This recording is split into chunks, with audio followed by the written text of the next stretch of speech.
j'ai une de mes coachs qui a vraiment été extraordinaire. Elle a cité un passage biblique. Alors, j'ai fait mon catéchisme, je suis catholique, j'ai un minimum d'éducation chrétienne, mais ça s'arrête là. Donc, en parlant du fameux jeudi matin où j'étais complètement catastrophée et apostrophée concernant mes examens à venir, elle me demande si je me souviens de l'histoire de Jésus dans le désert. Donc non, bien sûr, je lui réponds non. Et elle me dit en fait, Jésus il est parti méditer dans le désert. Il voulait prendre quelques jours pour lui, pour se rapprocher de Dieu. Et en fait, le diable est arrivé, il lui a parlé avec ses mots à lui, et le diable essayait de le détourner de sa mission.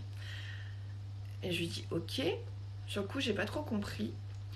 Et elle me dit en fait, à chaque fois que tu vas te dépasser, à chaque fois que tu vas vouloir faire un truc qui est vraiment pour toi bénéfique et qui va te servir, il y aura ce diable, donc cette petite voix intérieure qui va tout faire pour t'arrêter.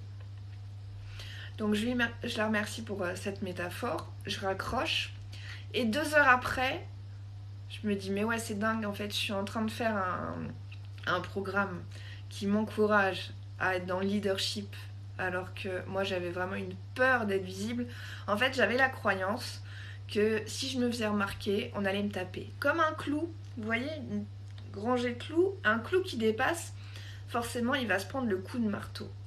Et moi ce truc d'être visible, c'était vraiment une peur. Une peur qui était très très très présente en moi. Et le fait de faire la corrélation entre le diable qui est la petite voix dans ta tête et que dès que tu feras quelque chose qui te surpassera, bah, cette voix sera encore plus forte. Et c'est vrai que je me suis rendu compte que la plupart du temps, je l'ai tous les jours, cette petite voix dans ma tête, mais j'arrive à lui dire de se taire, j'arrive à la remercier, j'arrive à lui faire comprendre que je ne me mets pas en insécurité en faisant ce que j'ai envie de faire et que je vais le faire, et que là, en fait, c'était encore plus puissant, encore plus fort, et je refusais de voir que c'était dans ma tête, parce que je me sentais incapable, parce que je me sentais nulle. Et la prise de conscience que j'ai eue, c'est que en fait, je fais un truc que j'aurais jamais cru possible.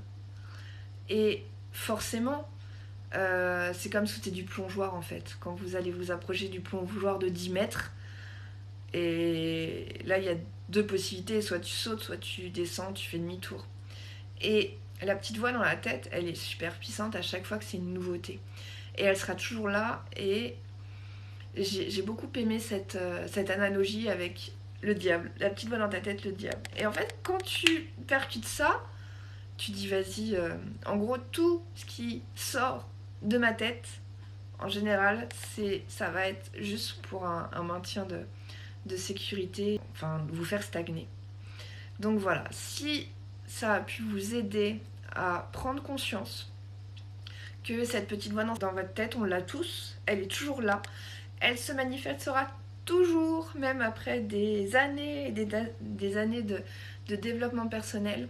Et plus vous ferez quelque chose d'énorme, plus vous aurez cette présence dans votre tête qui vous rappellera à quel point vous êtes nul, à quel point vous êtes incompétent, à quel point ça va pas le faire, à quel point vous allez droit à l'échec.